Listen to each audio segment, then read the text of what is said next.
estado pensando sobre este asunto del feminismo y entre más leo y más me meto en las distintas problemáticas que existen, más conflictos tengo con todo el asunto. Y es que, como dijera Valeria Angola, etnóloga, columnista y host del podcast Afrochingonas, si usted está cómoda con su feminismo, usted es hegemónica. Hola gente, bienvenida, yo soy Paola y yo soy feminista, creo, supongo, imagino. La escritora Rebecca West dijo en 1913, yo misma nunca he sido capaz de averiguar qué es exactamente el feminismo. Solo sé que la gente me llama feminista cada que expreso sentimientos que me diferencian de un felpudo o una prostituta. Con esa última parte no nos vamos a meter mucho, en este canal respetamos a las trabajadoras sexuales, pero más de 100 años después, parece que el problema no ha cambiado mucho.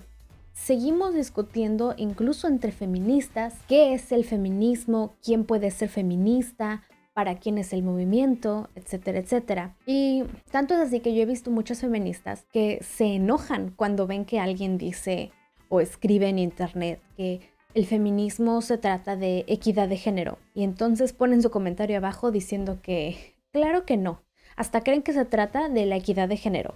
La realidad es que feminismos hay muchos y cada corriente tiene sus propios puntos, sus propios argumentos y su propia historia. El punto es que hay muchos matices y el feminismo o los feminismos, al igual que la gente, son complejos.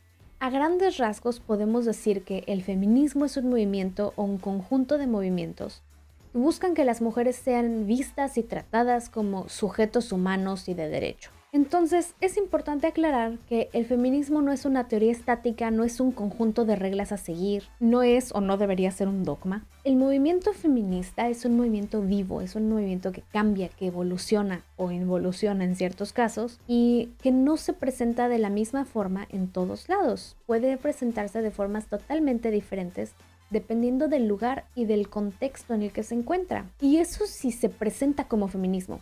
Porque la lucha por la liberación de la mujer o por la reivindicación de la mujer no siempre viene de personas que se consideran feministas. Esto es algo que yo he visto con algunas mujeres de pueblos originarios, porque ellas argumentan que su lucha es desde fuera del feminismo, ya que el feminismo nunca las ha incluido ni fue desarrollado con ellas en mente. Y la verdad es que eso es muy cierto y es muy válido. Entonces, no todas las personas que buscan una liberación o reivindicación son feministas o se autodenominan feministas.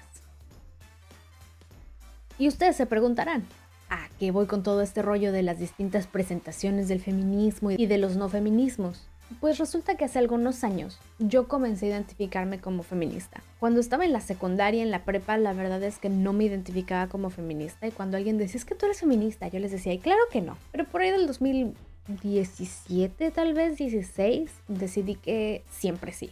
El feminismo era algo bueno y era algo para mí. Y entonces me di a la tarea de hacer esas cosas que, según yo, hacían las feministas. Comencé a levantar la voz en contra de los machismos cotidianos que veía a mi alrededor. Empecé a hablar regularmente de la importancia de ser feministas. Empecé a leer libros. Y por supuesto, empecé a ver películas de mujeres y para mujeres. Ya en serio, lo que es más importante, empecé a tratar de desmantelar mis propias actitudes sexistas y misóginas. Porque pues como siempre, esto del sexismo es algo en lo que vivimos, no es algo que tenemos. Entonces, al vivir en un sistema sexista, tenemos muchas actitudes aprendidas que necesitamos reconocer y desmantelar. Y sí, todo esto que, según yo hice por feminista, es algo pues que considero bueno, e importante, específicamente esa última parte. Pero en algún punto me di cuenta de que como que algo me estaba faltando. Y eso que me estaba faltando era perspectiva.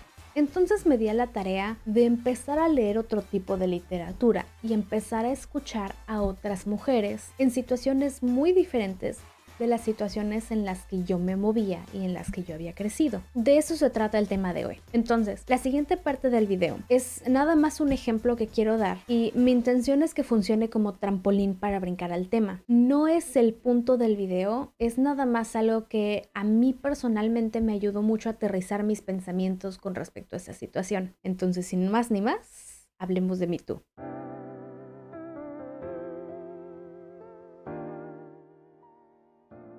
El 15 de octubre del 2017, la actriz Alyssa Milano publicó un post en Twitter en respuesta a lo que estaba pasando con Harvey Weinstein y dijo: si has sido acosada o agredida sexualmente, escribe Me Too como respuesta a este tweet. Ese día la frase fue utilizada más de 200,000 veces y al día siguiente hubo más de 500,000 tweets con ella. Muchos hombres también aprovecharon para compartir sus historias de abuso y yo, sentada en el transporte público, leyendo todos los tweets y los comentarios, recordé mis propias experiencias de acoso sexual y pues también mandé mi tweet. Y ahí se acabó la historia. Alyssa Milano había inventado el Me Too y el feminismo había vencido.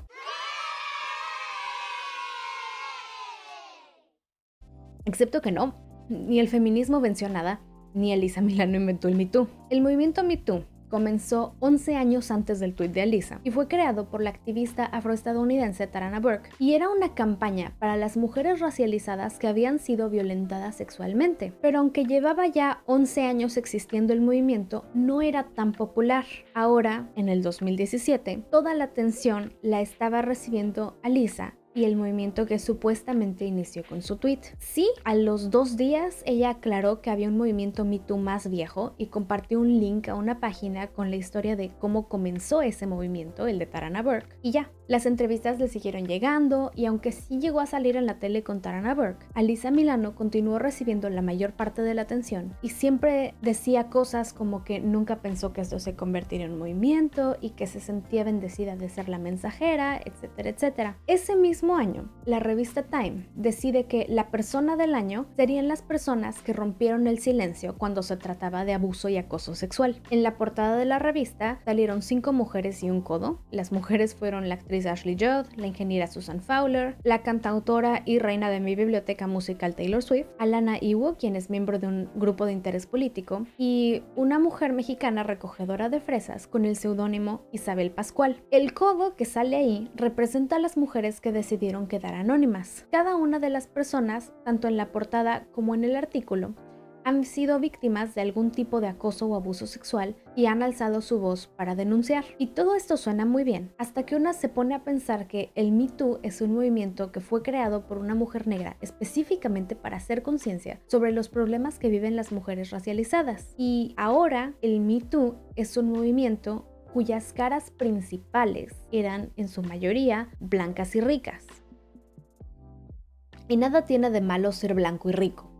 Ni de participar en movimientos que finalmente buscan acabar con una injusticia. Pero lo que no me cuadra es que al final del día son las personas blancas y ricas las que de alguna forma secuestraron el movimiento, quisieran o no, cuando el movimiento existía o fue creado para las mujeres negras. Sí, Tarana Burke está en el artículo de Time también, claramente, y en la página web está a la misma altura que Alyssa Milano. Y como ya dije antes, no estoy diciendo que esto sea bueno o que sea malo, nada más se me hace ligeramente incómodo que un movimiento creado por una mujer negra para mujeres negras y mujeres de grupos racializados ahora estaba siendo presentado como con 2 cabezas o 2 representantes, la mujer original, Tarana Burke, y la actriz de Hollywood, Alyssa Milano. Interesante también es que en este artículo está la periodista Megyn Kelly. Megyn Kelly trabajó muchísimos años en el canal de noticias Fox News. Ahí es donde hizo básicamente su carrera, primero como periodista y presentadora para otros programas y ya luego como anfitriona de su propio show. Dentro de Fox News, Megyn Kelly fue acosada sexualmente en repetidas ocasiones por Roger Ailes y el asunto escaló tanto que en algún momento ella tuvo que salir huyendo de la oficina de Ailes porque él estaba tratando de forzarla a besarlo. En Fox News le recomendaron simplemente evitarlo y ella continuó su carrera,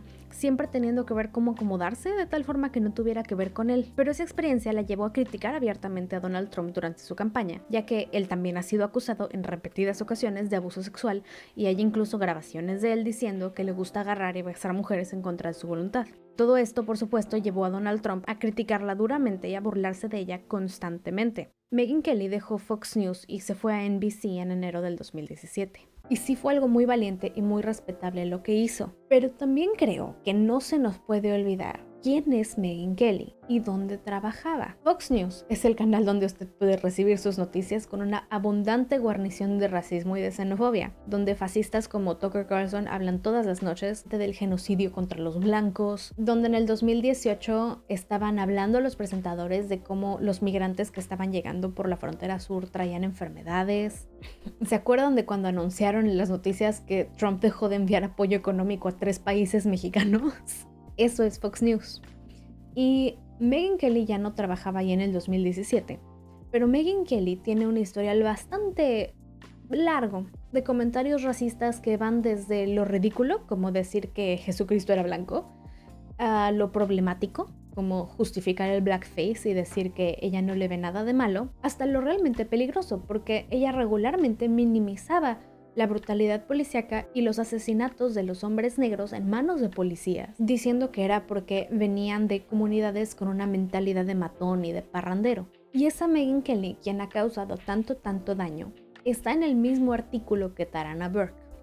En ese mismo artículo también está la actriz Rose McGowan, que también fue víctima de acoso y abuso sexual y también es activista feminista, pero ella, por ejemplo, en su feminismo ha estado en varias controversias por andar básicamente de transfóbica y de homofóbica. Entonces es alguien cuyo discurso también ha causado mucho daño. No estoy diciendo que entonces el artículo de Time está mal y que hay que cancelarlos ni nada por el estilo. No estoy diciendo que no lo debieron haber publicado, ni que estuvo mal incluir a estas personas. Después de todo, el enfoque del artículo son las personas que han alzado la voz en contra del abuso o acoso sexual y reconocer que hacer eso requiere mucha valentía. Y sí, Megyn Kelly es en general una persona bastante horrible, pero ella no merecía ser acosada sexualmente y es muy valiente de su parte el haber denunciado. Y yo genuinamente espero que nunca vuelva a estar en una situación así. Entonces, pues sí, o sea, el artículo de Time tiene razón para incluirla como alguien que no se quedó callada. Pero el ponerla en la misma página o en las mismas páginas donde hay mujeres y hombres pertenecientes a grupos vulnerados una y otra vez por personas como ella, me es un poco incómodo. Como ya dije, mi problema no es específicamente con el artículo de Time, ni es el punto del video criticarlo. Pero la razón por la que estoy hablando de este artículo es porque se me hace un buen ejemplo de cómo en los movimientos feministas más mainstream, muchas veces por querer encapsular a la mujer y a lo que la mujer ha sufrido, dejamos de fuera el daño que ciertas mujeres pueden hacer y los sistemas de injusticia que pueden reproducir con respecto a hombres, a otras mujeres y a grupos ajenos a los suyos. O como le decimos en algunas ocasiones, mi problema es con el feminismo blanco. Le llamamos feminismo blanco a ese feminismo que centra a la mujer como sujeto político sin tomar en cuenta, en el mejor de los casos, que la mujer a la que está centrando es blanca, cis y con cierto poder económico. Este feminismo ignora, de forma consciente o inconsciente, las necesidades y realidades de grupos diferentes al que está centrando. Muchas veces es de forma inconsciente, simplemente porque al no tener contacto directo y regular con las personas que viven situaciones completamente distintas a nosotras, ni siquiera se nos ocurre que tal vez nuestras actitudes feministas no siempre funcionan para otras mujeres o incluso les podrían hacer daño. Un ejemplo más o menos reciente de esto fueron todas las mujeres occidentales que empezaron a quemar burkas y hijabs en supuesta solidaridad con las mujeres afganas cuando los talibanes tomaron Kabul en agosto del año pasado. O por ejemplo las mujeres que estaban diciendo que tenían muchas ganas de ir a Afganistán a enseñarles a las mujeres a luchar por sus derechos. Al hacer esto, le estaban quitando a las mujeres afganas toda la agencia sobre su lucha. Estaban asumiéndolas como poco evolucionadas, poco civilizadas en los asuntos de liberación femenina y estaban ignorando que las mujeres afganas tienen desde hace décadas su propia forma de luchar por su liberación. No nada más eso, al quemar los hijabs, los velos que utilizan en la cabeza, estaban ofendiendo la fe de muchísimas mujeres que los usan de forma voluntaria. Porque eso es algo que se tiene que reconocer. El hijab o el velo no siempre es una imposición. Sí, en muchos casos no tienen de otra y las obligan a usarlos, pero hay millones de mujeres que lo usan porque quieren. Ese asunto del velo puede ser algo muy personal para las mujeres musulmanas. Y el asumir en Occidente constantemente que todos los velos son machistas y opresivos, ignora la realidad de muchísimas mujeres que los utilizan porque son importantes para ellas. Un ejemplo más reciente fue lo que pasó en el Parque Revolución o Parque Rojo en Guadalajara, Jalisco, a finales del año pasado, en diciembre del 2021. Hace algunos años comenzó la tradición de intercambiar y vender ropa los sábados. La mayoría de los puestos le pertenecen a mujeres, pero en general es un espacio mixto. Sin embargo, hay un área que un grupo de mujeres designó como exclusiva para mujeres. La razón por la cual no permiten el paso a hombres es que buscan mantener seguras a las vendedoras y a las compradoras. Esto en general no se me hace una mala idea. Para las mujeres, los lugares públicos y llenos de gente siempre representan un cierto riesgo porque estamos expuestas a que se nos acerquen de más, nos agarren una pompa, cosas parecidas. Entonces esto es algo incómodo y pues nos pone nerviosas. Así que tener un espacio exclusivo para mujeres dentro de un espacio más grande mixto puede ser una solución temporal. Cabe mencionar que este espacio para puras mujeres está decorado con motivos feministas. Y entonces llega así en noviembre una mujer joven con discapacidad motriz.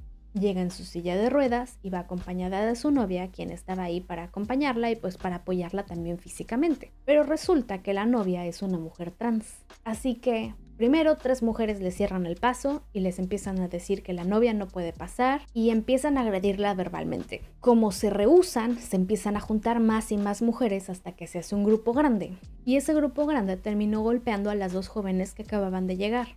Entonces, un grupo de mujeres feministas que estaban en un espacio seguro para mujeres agredieron físicamente a una chava con discapacidad y a una chava trans. Y todo por su afán transfóbico de no querer reconocer a las mujeres trans como mujeres. Y ese afán las llevó también a ser súper capacitistas y súper violentas.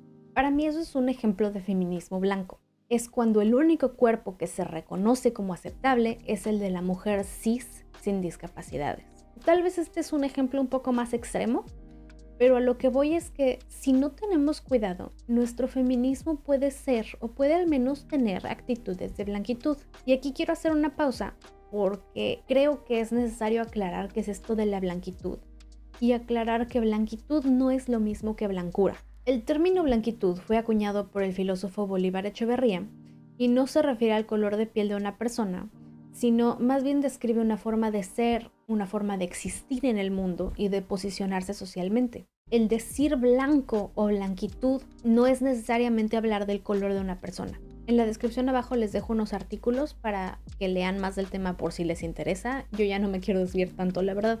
Nada más quería aclarar eso. Pero bueno, volvamos al asunto de mi feminismo. Después de un tiempo de identificarme yo como feminista y de leer textos feministas y de haberme dado cuenta de que mi feminismo estaba muy limitado a lo que yo había vivido y a lo que yo veía en mujeres similares a mí y en posiciones parecidas a la mía, empecé a leer un poco más de mujeres con experiencias totalmente diferentes. De hecho, hace más o menos un año comenté con una amiga aquí en el canal el libro de Hood Feminism de Mikki Kendall, y ese libro habla de precisamente las personas a las que el movimiento feminista mainstream ha ignorado a través de los años, que son las mujeres racializadas, las mujeres pobres, las mujeres trans, y las ha dejado a un lado o las ha hecho a un lado en favor de las mujeres blancas de clase media y clase alta.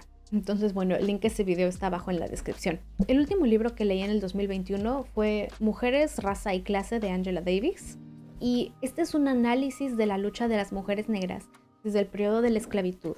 Y analiza cómo, a pesar de siempre haber sido parte de la lucha por la liberación de la mujer, sus problemas específicos fueron ignorados por las corrientes feministas principales. Angela Davis también explica cómo las feministas blancas reforzaron el racismo antinegro y el clasismo en su lucha por sus derechos políticos, laborales, sexuales y reproductivos. Otra autora que yo todavía no he leído, pero que también habla constantemente del tema, es Bell Hooks. Entonces les dejo 3 recomendaciones de libros de ella. Yo voy a empezar con Todo sobre el amor, por si les interesa saber. A lo que voy con todo esto es que, históricamente hablando, las feministas blancas no nada más se han centrado a cuerpos como los suyos en su lucha. También le han puesto trabas a hombres, a otras mujeres y a personas que no entran en este concepto binario de género en sus luchas por igualdad y por justicia. Y al llamarme yo feminista, he aprendido que el feminismo que no se cuestiona constantemente sobre cómo está sino contribuyendo al menos en qué áreas se está beneficiando de la opresión de otras personas. Es un feminismo que reproduce sistemas de injusticia. Y yo creo que las personas que tenemos el privilegio de tener un cuerpo más parecido al que imagina el feminismo mainstream, al menos las personas que nos incluimos como parte o nos consideramos parte de la lucha contra las injusticias sociales y que hablamos públicamente, aunque sean plataformas muy pequeñas como la mía, mi canal es muy pequeño, necesitamos cuestionarnos constantemente, porque lo que queremos es hacer un mundo más justo. Entonces necesitamos aprender constantemente y evolucionar constantemente. Ahora, hablando de estos asuntos, especialmente hoy en día, tenemos muy fuerte ese tema de la cultura de cancelación y de buscar el historial de las personas en el ojo público, a ver qué han dicho en los últimos años para ver cómo decirles y cómo descartar lo que están diciendo. Y yo no creo que sea ni necesario, ni útil, ni conveniente engancharnos en los errores que hemos cometido o que otras personas han cometido en el pasado. Por eso yo tampoco soy fan de la banda que se dedica a desenterrar cosas que alguien ha dicho o hecho en el pasado atrasado, como dijera Pumba, para descalificar cualquier cosa buena que esté haciendo en la actualidad. Yo creo que si lastimamos a alguien, nos toca pedir disculpas, resarcir el daño y seguir adelante. Y si no lastimamos a nadie, que sepamos, pero identificamos un área, aunque sea chiquita, en la que nos falta pulirnos, también es bueno hablarlo, discutirlo y aprender de eso. Entonces, bueno, hoy me toca a mí. Hablando de actitudes y comportamientos de feminismo blanco, yo hace 2 años subí un video dando mi punto sobre el uso de la fuerza en las marchas feministas, y aunque a grandes rasgos se puede decir que mi postura no ha cambiado, sigo estando de acuerdo con lo que dije en ese momento en su mayoría. Puedo identificar un momento en el que yo creo que mi feminismo es claramente blanco. Al final del video, decidí utilizar una frase escrita por el Dr. Martin Luther King Jr. en su carta desde la cárcel de Birmingham para explicar que el criticar las formas en lugar de criticar el problema no nada más no ayuda a solucionar el problema, sino retrasa esa solución. Yo sigo estando de acuerdo con esa idea y considero que el uso de esa frase en sí tampoco está mal. Lo que sí es que hay 2 cosas que necesito corregir. Número 1, creo que le quité palabras a la cita. El texto está escrito en el contexto de la lucha por los derechos civiles y la segregación de personas negras en los Estados Unidos, por lo que utiliza un lenguaje que incluye palabras como los blancos moderados y la lucha de los negros. Y al yo querer hacer la cita más adecuada al tema del feminismo, removí esas palabras que hablaban específicamente de la raza y del asunto racial. La verdad es que no recuerdo si lo hice en el video. Definitivamente lo hice en mi Facebook cuando compartí la frase, porque la frase me gusta mucho y la compartí en algunas plataformas. Y ahí sí definitivamente lo hice. En el video no estoy 100% segura, pero no me voy a regresar a verlo porque no me gusta ver mis videos. Pero si sí la quité ahí también, este es el problema que yo le veo. A mi parecer no es un problema particularmente grande, ni un pecado terrible, ni nada por el estilo, pero sí considero que no fue bueno hacerlo, porque lo que hice fue tomar uno de los textos más reconocidos de la lucha por los derechos civiles, lo descontextualicé de su problema original, que es el racismo y la supremacía blanca, y lo utilicé para hablar de las mujeres y de su lucha, sin entender que la lucha por la liberación de la mujer y la lucha antirracista tienen que ir de la mano, y sin entender el papel que la supremacía blanca y el racismo juegan y han jugado históricamente en nuestro entendimiento actual de lo que es el género y ser mujer y ser un hombre. Lo segundo es que yo digo que hay que reconocer el daño hecho por el feminismo. Como persona hablando de feminismo en una plataforma, aunque sea muy chiquita, pues una plataforma pública, digo que es un poco irresponsable justificar el uso de la fuerza en las protestas feministas, hablando del uso de la fuerza por parte de las sufragistas y cerrando con una cita de Martin Luther King Jr., sin siquiera mencionar cómo las sufragistas fueron cómplices en el sistema supremacista blanco que en los 60 seguía afectando a miles de mujeres y hombres luchando por sus derechos. Porque la participación política de las mujeres blancas no significó una mejora en las condiciones de vida de las mujeres y de los hombres racializados. Al contrario, muchas mujeres aprovecharon los espacios que su feminismo les estaba abriendo para excluir a otras mujeres y a otros hombres porque no eran blancos, porque no estaban bien educados, porque eran pobres. Entonces yo digo que si voy a hablar del movimiento sufragista para darle legitimidad al movimiento feminista actual, necesito reconocer el daño que el movimiento sufragista hizo. Lo que es más, creo que en la actualidad no nada más debemos reconocer el daño que los movimientos feministas puedan estar haciendo. Yo digo que hay que tratar de contrarrestarlos y corregirlos. Daños como aprovechar el espacio para mujeres del Parque Revolución para violentar y excluir a mujeres trans y a mujeres con discapacidades.